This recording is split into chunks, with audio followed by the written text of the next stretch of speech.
In today's video, I'm going to show you how to change your location and country on eBay by updating the address saved in your account settings. To get started, open eBay and sign into the account you want to update.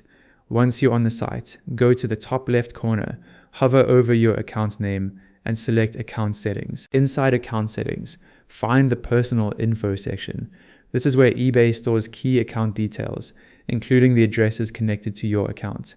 Select addresses to view the address options available to edit. Quick side note, for more simple eBay tutorials like this, subscribe to Ecom Control. You'll now see the different addresses associated with your account. Choose the one you want to update and click Edit next to it. In this example, we're changing the registration address, so select Edit there. Then click Edit again in the Personal Info area to open the address form. Now update the address details as needed. Select your country first, then enter your street address.